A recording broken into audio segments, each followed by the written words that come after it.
All right, well, it is 12 noon. It is lunchtime. So I hope you have your sandwich. I hope you have your chips. I think you're going to enjoy this presentation by Gerald Montgomery with Swift Queen. Gerald's been doing stormwater probably as long as I have. So I think, yeah, he is also on the construction general permit training team.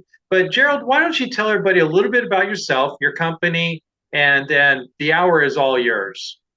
Okay, well, thank you, John and Rebecca, very much for having me. I think this is my first time here at the Stormwater Awareness Week, but certainly I do a lot of speaking around the country, and this new CGP has a lot of new things to it, and want to focus on the mentoring and developing of new stormwater compliance professionals. That's not a new concept by any means. We were all new at one point, but it is new that it has a formal process, at least in California now. And a lot of the things that we're doing in California can certainly be done in other jurisdictions as well. So, those of you that don't know me, my name is Gerald Montgomery, Jerry Montgomery, and I've been in stormwater now for about 20 years. Have a construction and construction management and municipal management background. Hold on here. Let's go to the next slide. Looks like my Just click oh, on the there we person. go. There you go. There we go. Yeah, there it went. Yeah. Sometimes over here the internet has a mind of its own. So if that happens, you'll just have to bear with me. So I've been doing this a long time. SWPPQUEEN is I'm the vice president and chief operating officer of SWPPQUEEN. It's a small stormwater firm that's all we do. We do stormwater and anything ancillary and related to that. We do BMP installations and maintenance, as well as any kind of compliance. We have a great team over here of about 20 professionals, and we are all over California and have expanded also into jobs in Oregon and Nevada most recently as well. And so I've been doing this a long time. And one thing to note is that as much as I love stormwater, I would rather be at the horse races, but that applies every day. So we're going to look at this California Qualified Sweat Practitioner Delegate training. We're going to look at the guidelines. We're going to have an overview of those guidelines. We're going to look at the required foundational training that is required of the permit, the site-specific training, which is also task-specific training that is required of the permit. And then we're going to talk about some considerations when mentoring and developing new professionals, because there is a lot to it. Identifying candidates that you want, the safety considerations of having new folks in the profession, the kind of investing that really needs to take place, not just by the employee or the trainee, but also by the mentor or the company, what everybody's ultimate goals are. And then I left plenty of room, I think, for question, answers, comments, roundtable discussion. There's a lot of really bright people, a lot of people that I really respect that are on this call that I've noticed have come in through the lobby. And so I'd love to hear from them and some of their thoughts as we go through this. So the guidelines were created and developed by a joint effort between CASCA, the State Water Board, and the Construction General Permit Training Team. Now, there was a subcommittee that did this work. I was not on that committee. And so I want to make sure that we give credit to all those great professionals that did develop the document that we'll be going through today. And that group was led by some friends of mine and colleagues, Russ Foster with the Shea Companies nationwide, Brian Courier at Sacramento State with the Office of Water Programs, and of course, Brandon Rosenboom at the State Water Board, who has been invaluable to the training team and really to the industry in helping us and guiding us and interpreting many of the nuances that are in this permit.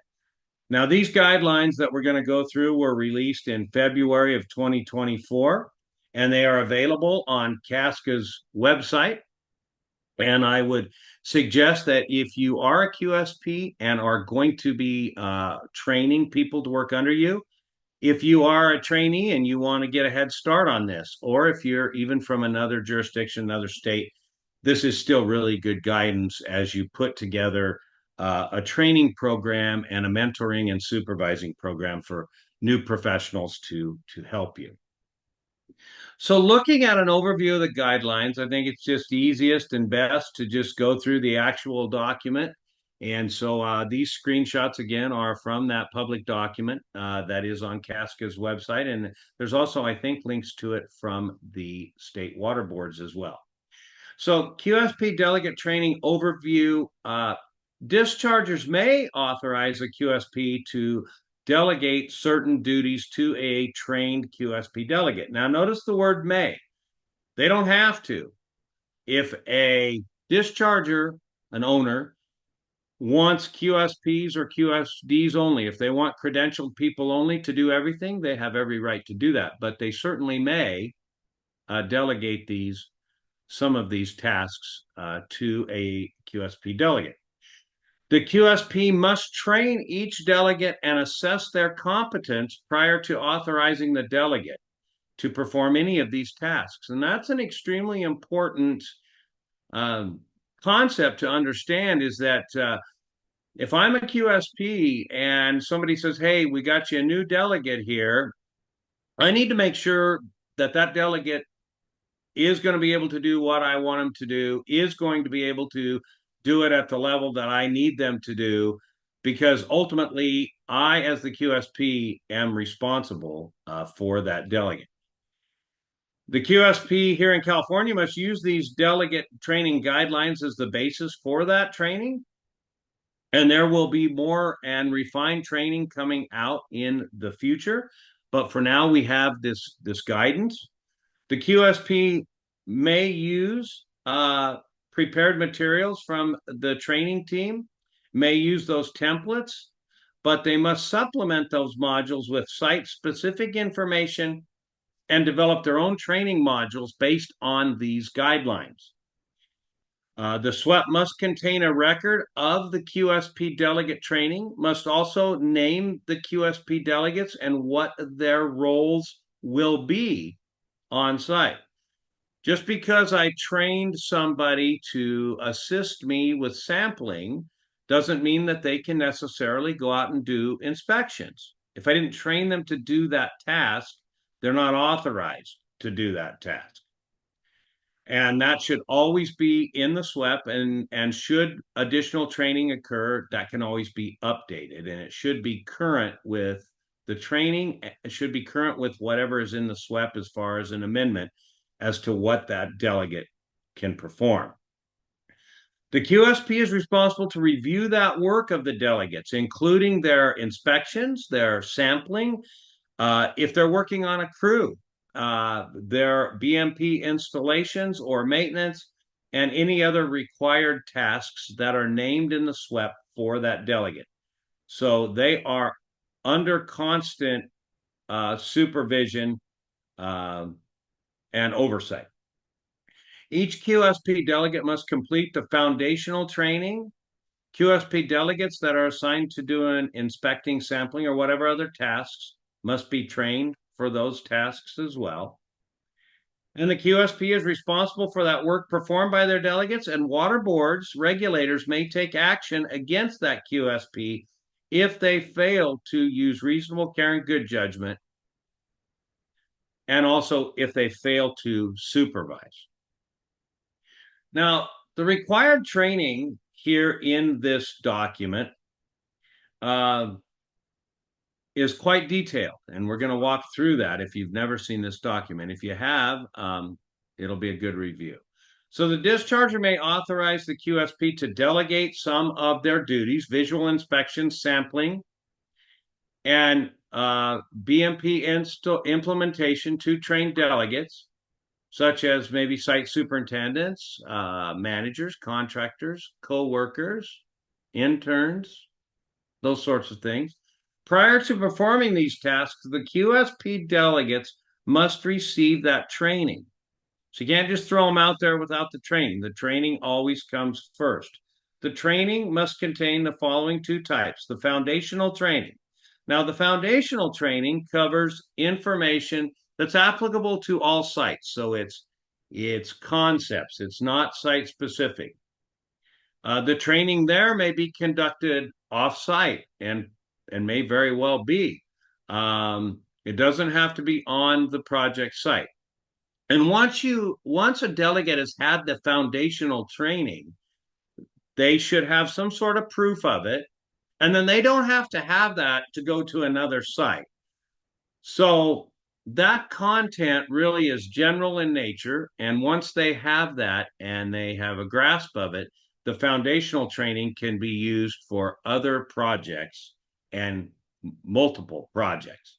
Now, the site specific training, on the other hand, covers information specific to a particular project site and must include, at a minimum, the visual inspection requirements, the sampling procedures, and or the SWEP or BMP implementation activities that delegate will be assigned to perform. This training is required on the project site with the documents and tools specific to the site. So if you're using a reporting module or reporting software, then the delegate's going to use that as well. The delegate needs to know how to use that software for that project. Now, as a consultant, we have multiple clients who have their own specific software and they might want us to use that. So if I have a delegate on one site for one client and they're using that software, then they go to another site, different client, different software, they would have to be trained on that as well. Another big and important one is safety based on that job site. You know, a lot of times we have new professionals and new professionals haven't been around construction sites. A lot of new professionals have only been in a classroom. And so you want to make sure that they have the safety training and they understand that construction sites are dynamic and they have to beware. And a good practice is to have them do a quick safety assessment and review before they go on site if there's a lot of activity. QSPs have a lot of different formats that they can use for this training. The foundational, anyway, in class, pre recorded, virtual, but that site specific really needs to be on site, really needs to be in person, really needs to be with the QSP that is going to be responsible. So here's the modules and recommended minimum training lengths that are required here in these guidelines. And we'll walk through these, but the first three are foundational: the roles and responsibilities, the weather, and documentation and reporting. And that's, looking at that, you're looking at a couple of hours. And then your site specific training is another couple of hours. So it's about 3 hours. So depending upon the complexity of the site, depending upon the size of the site, depending upon the time of year that you're going to be using the delegate, and depending upon really the activities that are going to be on that site, the on-site training can vary. And it certainly varies by how many items or tasks you're going to assign to that delegate. So the roles and responsibilities, the legal background and purpose, they should have basic awareness of the environmental regulations. What are we doing this for? And what I've found is that people new to the industry, they really want to know what they're doing, why they're doing it, and they really are aware of environmental regulation in theory. And what's been a pleasure for me in my career, certainly at this stage of it, is that so many of these young people that get into this really have a passion for it and they really do care. And there's been people like that for a long time. But if I go back 20 years and I'm being real honest with everybody, a lot of people on site thought this was a bunch of BS. And and there wasn't a lot of buy-in. And when you do start working with some of the newer professionals, they really do buy into this stuff. So, we also want to let them know what the purpose of the 2022 CGP is. And obviously, it's to comply with a number of regulations, but it really is to protect water quality and to monitor and see if we're meeting that goal or not. They need to understand risk levels and they need to understand, the basics of those risk levels and what is required of those risk levels, particularly as it pertains to sampling and as it pertains to certain BMPs, housekeeping BMPs. They need to understand the difference between traditional and LUP projects and what those requirements are. They need to understand the consequences of non-compliance. And they need to be able to start speaking the lingo. One of the things that when I got into the profession years ago was we sure have a lot of acronyms, and uh, people talk in them, and I'm guilty of it now. I'm out there talking in acronyms, thinking everybody understands them. And I was in a meeting not that long ago, believe it or not, and the project manager for the owner, I went through my spiel, kind of my pre-construction spiel, and he raised his hand, and he wasn't kidding, and he said, "What is a BMP? What does that stand for?" And so, sometimes it's we got to get back to basics. The next thing that's important is roles and responsibilities is the communication process for stormwater related concerns. It doesn't do any good to identify a bunch of problems that could affect water quality or that are an issue of compliance if we don't communicate them in a reasonable amount of time. And so, one of the things you want to set the ground rules as a QSP is your delegates need to understand how to communicate with you, what to communicate with you, and when to communicate it with you. And per the regulations, everything's within 24 hours, but certainly you when you take on a delegate, you need to understand that in most cases, these delegates are really trying to do a good job and they have a lot of questions, and you need to be available to answer them. And we'll talk about that later in my little chat here. They need to understand the required inspections, and that's really critical because, again, you want them to do all of the inspections. You don't want them to miss an inspection, but by the same token, you also don't want them to go out and do an inspection that was a waste of time because it wasn't necessary. So explain to them the inspection protocols, and I always think when you have a delegate, it's good to check in with them on a regular basis. That's what I've found in mentoring and in building new professionals. Regular communication and two-way communication is critical. Um, so they need to understand the weekly inspections, the pre-inspections. They also need to understand that they don't do pre-inspections. That's something that only QSPs do. But I really think if you have a delegate and you have the ability to have that delegate with you at those pre-inspections, it really helps get the site ready for the storm that might be coming. Um, the inspection protocol for changes in site conditions for BMP failures, corrective actions. So that communication needs to be timely, it needs to be accurate, it needs to be they need to understand that in this new permit that deficiencies need a picture before and after they have been resolved. And so these are the kind of things that as a QSP, we really need to understand the permit in order to make sure that our delegates are doing what they need to do because we're responsible for them. Regulatory site visits. They also need to understand that there are regulatory site visits, and if they run into a regulator, they need to know, what to do and who to let somebody know that the regulator's on site. They need to understand the construction site monitoring program for that specific site. They need to understand what to do if there is an authorized or unauthorized non-stormwater discharge.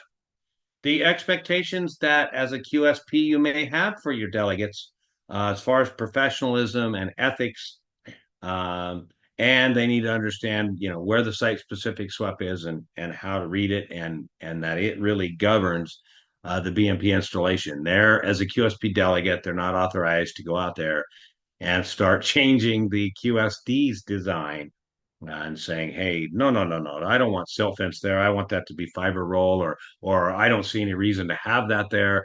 Don't put that in." That's certainly well above their pay grade. Weather forecasts. Now, there was a great module put together, and I'm going to give a shout out to Jeff Endicott, who kind of headed that effort.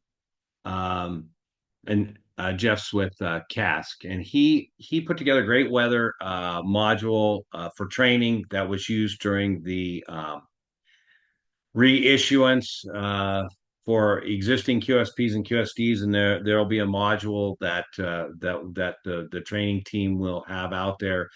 But it's critical for the QSP delegates to understand the weather forecast, understand what a QPE is, understand that criteria, understand where to check those forecasts, which ones to check. But, in my opinion, and what we have found here at SWPPQUEEN is that QSP delegates really do need guidance on when to go out and when not to go out. And they need help in kind of combining inspections. And they need to understand whatever criteria that the QSP or that organization is using for QPEs, qualified precipitation events. They really need help on that. You don't want to leave them to their own devices on that, because what we've found is that even amongst QSPs, the way that they interpret those and say, okay, we're going today, or this is our QPE, or this ends our QPE. There's a little bit of nuance to that, and the water boards have acknowledged that. The regulators have acknowledged that. They just want us to be consistent. And so I don't think it's a good idea to have delegates setting their own QPEs. I think that's something that the QSP should be doing, especially because the QSP actually has to do the pre-QPE inspection. We need to have them understand the documentation and reporting requirements. The inspection reports, are they going to be putting the inspection reports together, or are they going to be assisted by that? They certainly, inspection reports should be reviewed by the QSP. We talked about the weather, corrective action logs, sampling reports, non-stormwater discharge reports, monitoring and inspection unauthorized discharges, NAL, NELs, annual reports. All of those things the delegates can work in and can assist in, but they need to be trained, and they need to be trained hands-on training, not theoretical training on this stuff. And really, that's how they learn, is by doing. That's the best way to learn, is by doing. You need to make sure that they understand what reports and documentation are required. They need to understand when they should report or elevate items to the QSP. And I think that the answer to that is early and often. I don't think it's a good idea to have QSP delegates out there without their reports being reviewed. And, for a while, when they're a delegate, probably every report should be reviewed if you have time. And if you think about it, you probably should have time, because if you took on the work as a QSP, you would have to do it yourself if you didn't have a delegate. So reviewing things is usually much quicker and a lighter lift than doing yourself. Describe how to make the reports readily available for regulatory inspectors. QSP delegates really need to understand that these reports need to be thorough, they need to be accurate, they need to be timely, and you've really got to hold them to a objective standard of your reports will be done at the end of the day, or your reports will be done within 24 hours, or whatever that case may be. They need to understand the process for maintaining and updating the SWPPP maps. They need to know where the SWPPP maps are, and they need to know where to read them. One of the things, and I think I have this on another slide in this presentation, that I've noticed and that we've noticed here at SWPPQueen, is that a lot of these programs, educational programs, don't spend a lot, if any, time on plan reading. And so basic plan reading, you need to understand that some of these people new to the industry might not have those skills. We've found that out the hard way, assuming somebody had a bachelor's degree in environmental studies, that they would know how to read plans, and they'd never had any kind of training at all on reading those plans. Show them about smarts and describe the smarts, describe smarts to them, show them, give them let them understand what smarts is used for and what goes into it, what doesn't, and those reporting deadlines. So the site specific training now is described in these in this guidance as well. We have to provide an orientation to that SWPPP, make sure that they understand and can read those plans, describe the communication protocols for the various actions that they may come across, make sure that they have safety training and safety awareness. Here at SWPPQueen, we put everybody that's going to be in the field through an OSHA 30 class, just because we can't have it on our conscience if somebody new were to get hurt. So that's our stance on it. Doesn't mean that it's right. Doesn't mean that you need to adopt that. Maybe it's overkill, but knock on wood, it's worked so far. We haven't had anybody hurt. Thank goodness. That's the most important thing when we are on these sites. They need to understand the hours of operation. They need to be provided with a list of site contacts, a phone tree chain, who to call if they need to. You don't want to leave them out there on an island as a delegate. We've all been the new person before, and that's definitely no fun. Site-specific BMP implementation, they need to know where the details are. They need to know how to read those details if they're going to either be installing BMPs or they are going to be inspecting the installation of said BMPs. And so you want to discuss common installation issues and maintenance that might be needed. Here's where I'm going to give a shout out to Caltrans BMP troubleshooting handbook. Still the best one on the market that I've found. That'll give new people and experienced people alike a very thorough overview of the problems that could be occurred and help you troubleshoot if a BMP isn't performing properly. They need to conduct their site field walks using that SWPPP and those site maps as guidance, and they need to know about the required maintenance and repair timeframes for that maintenance. And they need to know that there needs to be a picture taken when we have a deficiency that has been resolved. The visual inspection procedures define the inspection types, who can perform them, what they can perform, what documentation needs to occur, how they need to escalate problems that are not getting attention, how to properly photograph site conditions, and those sorts of things. And they need to know very clearly what inspections have been delegated to them and what they're not qualified to inspect or when to inspect. The sampling procedures, and this is where you want to make sure that you go over if there's going to be sampling on the project and where it's at. They need to know and can correlate it to the map. We always have them take actual pictures of the sample point and label them so that they have a photo diary of those locations, so that if they're out there and they don't remember, they can look at their diary of exactly where. And we have latitude and longitude also on that photo diary of all the sampling locations. We also make them take pictures of those sampling locations if there's water running or water not running, just so that we know that they did a thorough job. And also builds good habits. So, turbidity and pH sampling, you want to make sure that they have the equipment. You, as the QSP, want to make sure that that equipment works, that the calibration fluids have not expired, and give them some very hands-on sampling training while you're on that site. We don't always have this opportunity, but it's really good early in the rain season to get out there with your delegate and just make sure they know what they're doing, and maybe even do it with them a time or two until they get their confidence um, uh, with doing using their instruments and doing their sampling.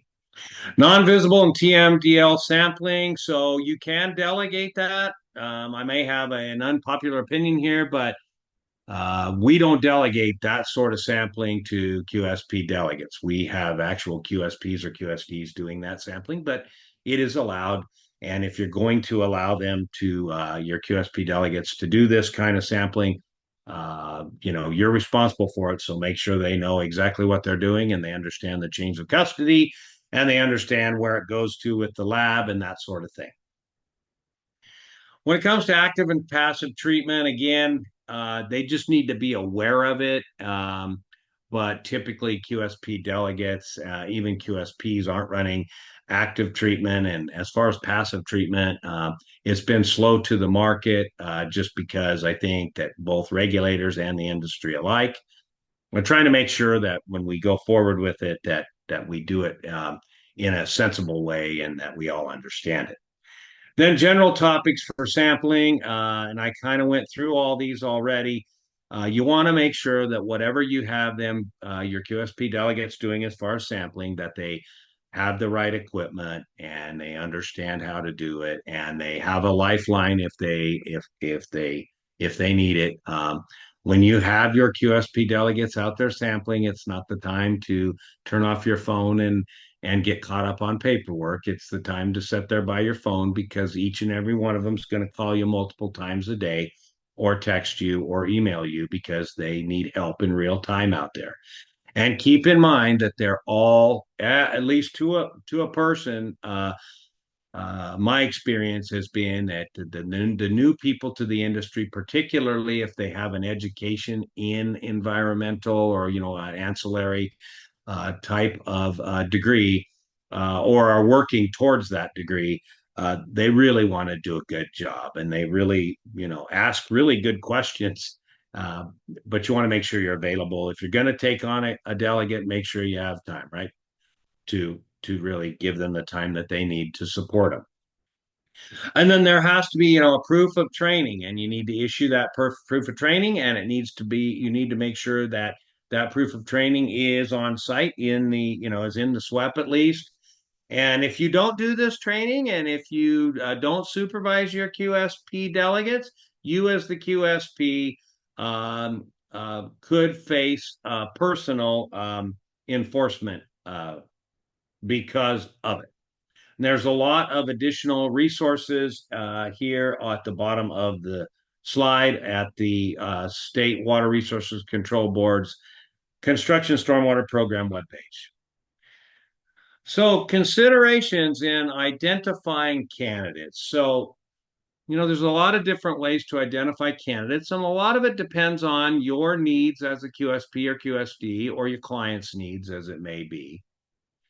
In some situations, you don't have the time to train somebody as a delegate, and so your decision may be, I'm going to have to go out and hire somebody that's already certified, and that's fine, and that works. Then they're not necessarily delegates, but here at SWPPQUEEN, whether you're a QSP delegate or a QSP or hell, even a QSD, there's the right way, the wrong way, and then our way. And so we want to make sure that when we send people out to the jobs, that we show consistency. And so we have found that hiring for character has really been our best strategy. Now, it's awesome if they have education that's related to this field. That really helps a lot. Identifying candidates through experience. Sometimes you just need somebody with certain experience. There's different kinds of QSPs and there's different kinds of delegates. Some people have been delegates only on public jobs or Caltrans jobs. Some people have only been delegates on a certain developer's jobs.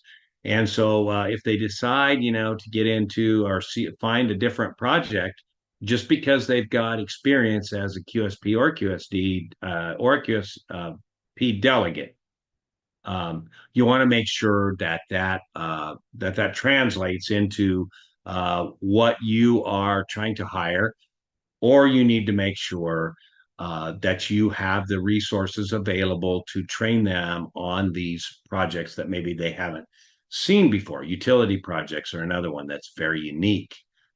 Um, the ability to learn is one thing.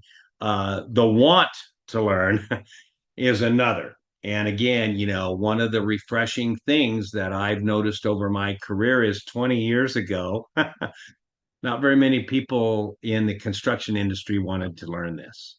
Um, and now, we're seeing a lot of influx of new professionals that really do want to learn this stuff and they want to do it right. And they're not just rolling their eyes or thinking that what we do is useless. The new professionals don't believe that, and that's a good thing, in my opinion. When you're identifying your candidates, you need to know where's your needs at and where are they located. Because as much as somebody will tell you, I don't mind driving an hour and a half or 2 hours to a job site, after they do it a while, sometimes they do mind, or sometimes their family minds. Sometimes their life changes. And so you got to be very upfront about, where you're going to have them. And a lot of QSP delegates, really, that's their only job, is to just they work for a contractor and their job is to be on that job site. They're there anyway all the time. And so that one's an easy one. But when you're talking about consultants that go to multiple jobs, you need to understand and have an agreement on what they're going to be doing. Also, with new people to the profession, a lot of them, it's about their availability. Are they going to be available when it rains for long hours? Are they going to be available when you need them? Or what does their availability look like? And can you work around that? You know, it's tough to hire a QSP delegate that can't work in the mornings, Monday through Friday. That's a tough one. Now, they might be able to get into the industry doing other things but as for QSP delegate field work, that doesn't sound like a good fit to me. And then, we've got this gig economy, and unfortunately, a lot of people can't make ends meet out here, particularly in California, without having, other gigs that they have. There's a lot of people that have a job and then they have another little gig on the side or two or whatever. So you want to understand any of those additional commitments, especially if you're hiring students that might be doing an internship or something along those lines. We as the industry have to acknowledge that their education, if they're still getting it, should come first. And it comes down to character of the QSP, character of the company, character of the trainees. So you want to be very upfront about that sort of stuff. Safety. And I touched on that earlier. You know, we don't want anybody hurt on any job, and we want to make sure that people that haven't been around construction, that haven't been on these sites, that haven't been out in traffic, that they're safe. And so, there's a lot of OSHA programs that you can have people go through if you choose. And a lot of that has to do with, what they're going to be doing. If they're only going to be on, they work for a contractor, they're going to be a delegate only on that site. Contractors have robust training programs, probably not the hugest concern of a QSP. But, if you're a consultant like we are and we're sending people out to various different jobs, we really want to make sure they're safe. They even if they're doing a minimal amount of work in stormwater, you want to make sure that if they're a delegate, that they've had an IIPP review, that they understand the site-specific safety assessments, that they understand, particularly, working around gas lines and stuff like that. They need to know, hey, if something does happen, if the worst does happen, where's the muster point? What am I supposed to do? If they get in a car wreck, what are they supposed to do? There's a lot of driving in this business. You want to make sure they have the proper PPE and equipment. They know how to use it and they know when it's required. And you make sure that periodically that you're checking on their equipment. Vehicle inspections are an important one. A year and a half ago, it didn't have anything to do with a vehicle inspection, but we had a QSP that got stranded on a blizzard that wasn't forecast, and a road got closed on both sides of it because of jackknife trucks, and they had to spend the night in their car. And so, thank goodness we had safety equipment in that car, and we were able to get them out of there that next morning. But we require them to carry, ample water, blankets, that sort of stuff. So you got to think about that sort of stuff if you're sending people out into these remote areas, maybe by themselves, and they're relatively new. Lead by example as well. Don't get on your delegates about not wearing their PPE when you're standing there not wearing your PPE. So, just like everything in life, walk the walk and talk the talk. Um, Environmental safety, make sure that they understand the good housekeeping, they understand the significance of spills. Uh, Caltrans requires everyone to have hazmat awareness training. That's a really good idea, not just for Caltrans, but for projects in which we're working around, potentially hazardous materials. And they all need to understand, no matter how new they are, that if they see something unsafe, say something. Um, that should go for everyone on the job site and in the workplace. So investing in new professionals, it comes down to time, money, and energy. And you have to be real honest with yourself. You have to be real honest with your QSP delegate, and that QSP delegate has to be real honest with you about, what kind of time you have for them, what kind of, assignments you're going to have for them, what kind of money you have in your training budget. Make sure it's adequate if you're going to take on a QSP delegate. And do you have the energy for it? And what I've found in my career, particularly late in my career, like I am now, is that these young folks and these new professionals, they breathe life into you. And they ask questions that make you think, and they look at things from a different perspective. And so you're not spending the end of your career in a damn echo chamber, wishing it was 20 years earlier. And so I think it's good for cultures to have a mix of mentors and a mix of new people. That's my opinion. You also need to make sure that if you are going to have your senior staff mentoring people, that they have the energy to do it. You don't want to put a new person with somebody that doesn't want to train them, that's a grouchy guy or whatever. That can ruin your culture too. So, you need to make sure that you've got the right resources and the right mix based on that culture. Um, because there's going to be a lot of training. There's a lot of drive ride-alongs.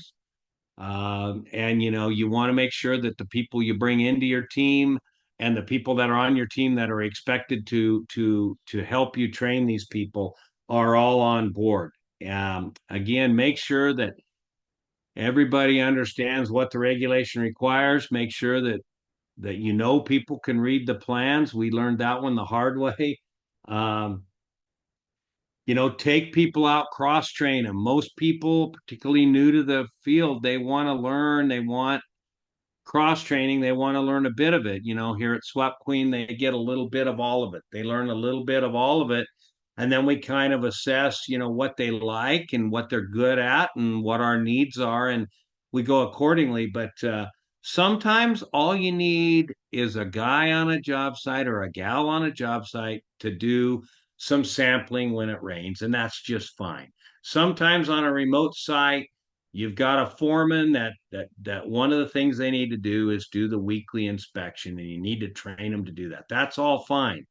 But if you're making professionals, you've got to help them with a career path, and you've got to spend a lot of time and you've got to spend a lot of money, not just in training them, but providing your staff's availability to help you train them as well. It really does take a village to do this sort of stuff and to do it right. Communication and goal alignment up front are critical. You need to be very honest with these young professionals of what you're offering and what their timeline is. They all want to know what their career path is, or they want to know, hey, all I want to do is this. Or look, I can't stand this SWEP stuff, but I will do it if I need to because it's part of my job that I like. So just be upfront with what the company needs, short term, long term, whether it's just a job assignment or it's a career path, and understand what the trainee wants, short term, long term, what are their aspirations and goals, and make sure those line up is my advice. We find that we get better delegates and eventually get better QSPs and eventually get better and happier QSDs by always being real up front. And then, always remember, because as QSPs, we need to teach our delegates right, and we're responsible for them.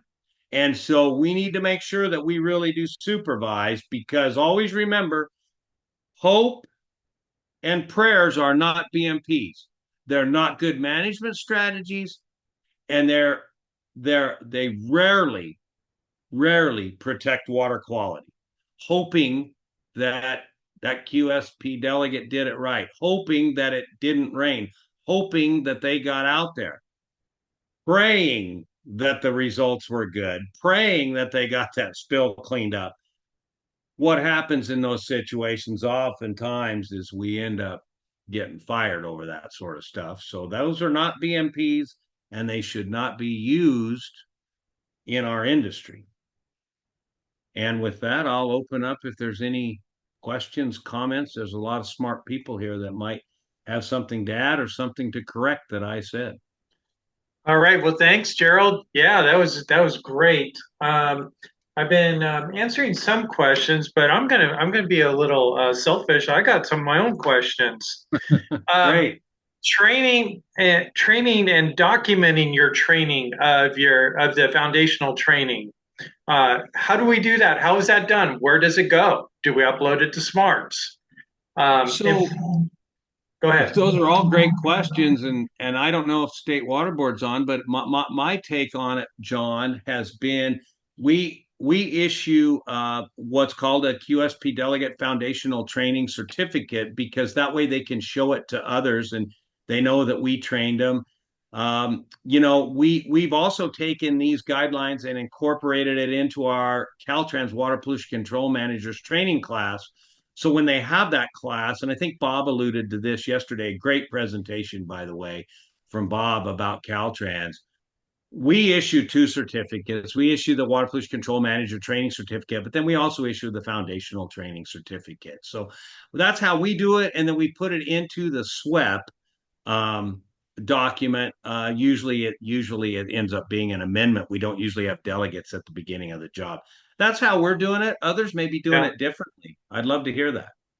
Yeah. In fact, if you are doing it, we'd like to hear it. I did put into the chat so everyone can see, because Brandon and Matt with Smarts made a mention of this, that it's in the annual report, in the new 2022 CGP annual report.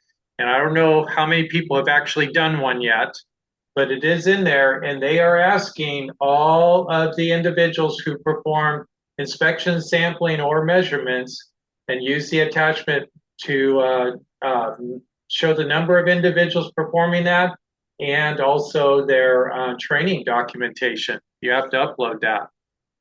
So Yeah. I think it's not specified how you document it, but it is specified you are going to provide it, whatever it is. Any Yeah. comments from our audience? Like we got some very knowledgeable people on, and we do have water board staff on too. So Yeah. anybody want to unmute?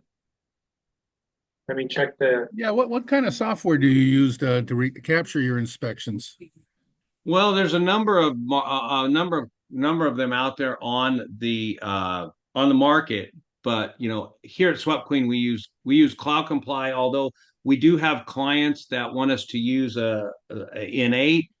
There's also Rain Event Tracker that some of our clients ask us to use. So there's a lot of good products out there. I don't want to be proprietary in my answer. We're using Cloud Comply, but we also use others. So there's a lot of good ones out there. A lot of good weather apps as well. Yeah, in fact, tomorrow at noon, Comply is going to be on that workshop. So if you want to see that, that's tomorrow at noon. And this morning, it'll be posted soon in this recorded format, but it was a weather prediction tool that you can use for determining QPEs. But we here at WGR, we created our own, and it's just our own internal. Well, and shout out to John's group over there. They have a great pH averaging tool too. Yeah, but you don't need to do that anymore. No more averaging, right? It's every sample is a standalone. So It is, but that is correct. But we still like to do it not for reporting, but just because we're stormwater nerds and we collect data. That's kind of what we do, and I think John and I share that same hobby, if you will. Okay, let me check the chat here because if somebody doesn't have it, I'm just going to move on. Oh, here's one.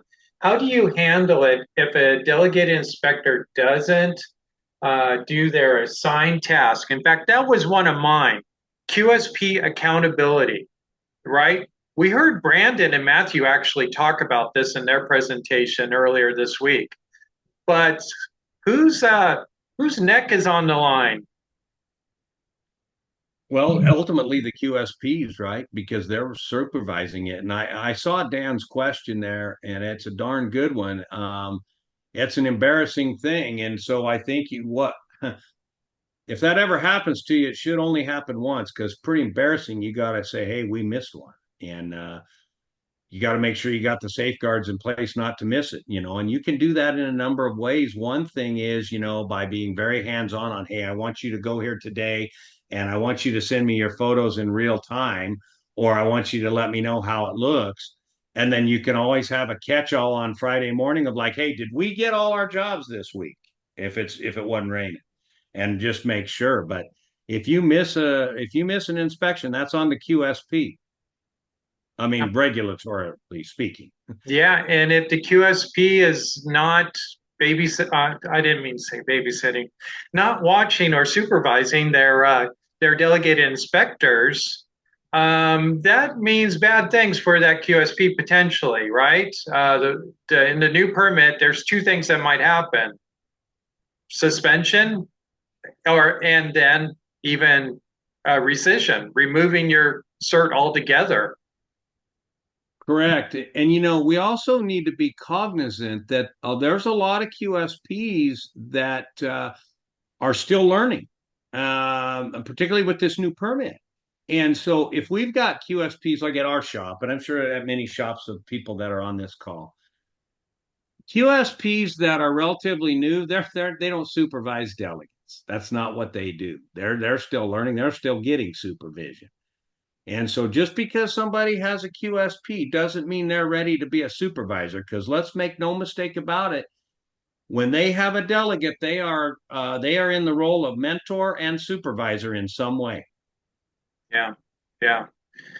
And oftentimes that delegated inspector is working for a different entity. Sometimes it's working for within our organization, then we're going to have shared values.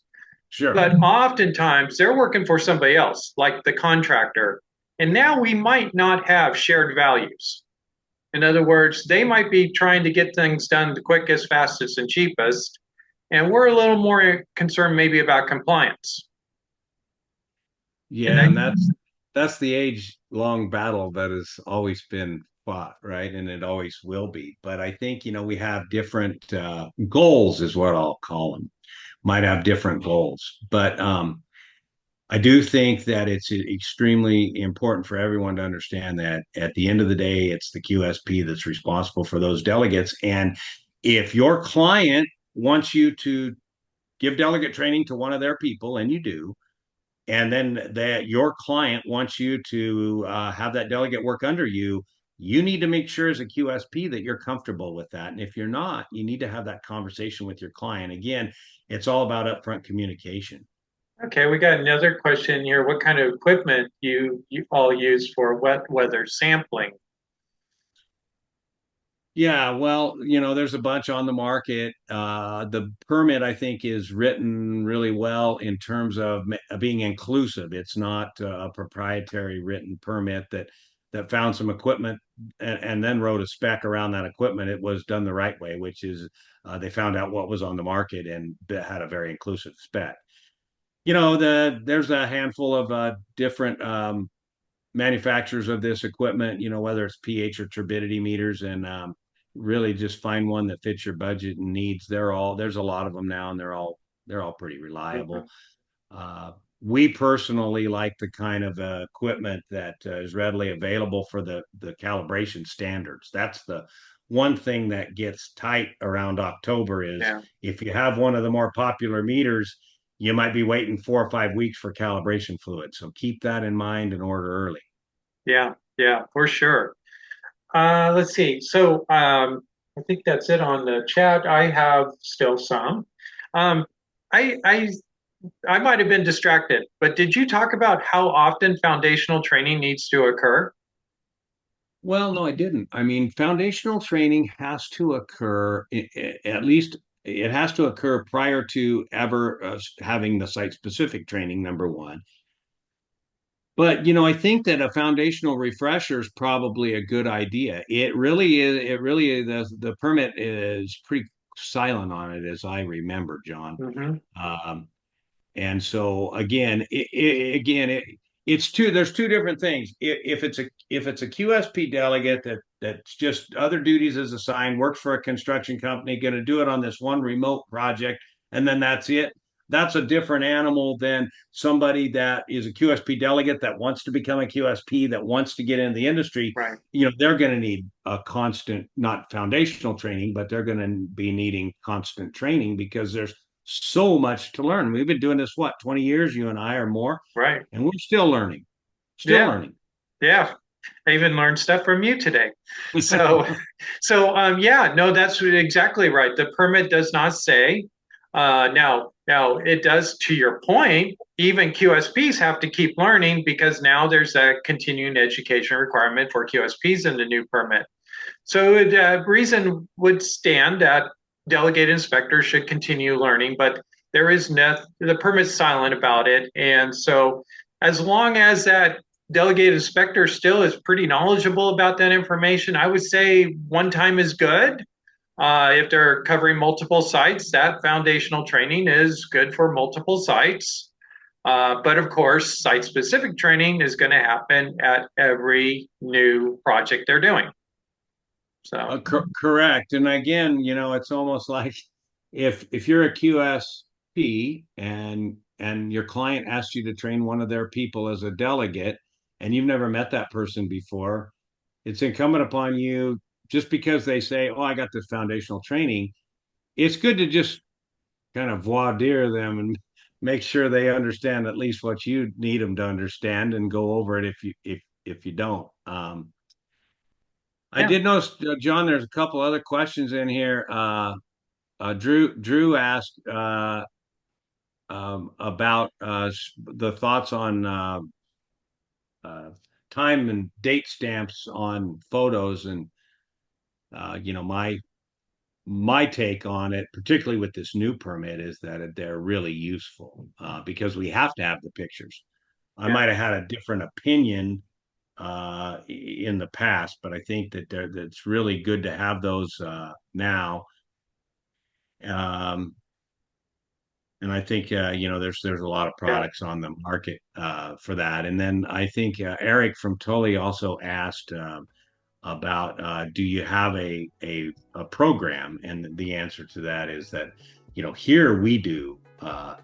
But I think over time, a lot of the companies are going to have internal programs that are going to be based on this new permit. Yeah. So it's always changing, that's for sure. Yeah. Well, unfortunately, we're out of time.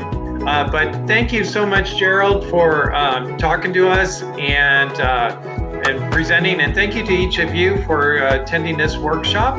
And so we'll see you at one of the next Stormwater Awareness Week workshops. Thanks, John. All right. Appreciate the invite. Take care. Bye-bye.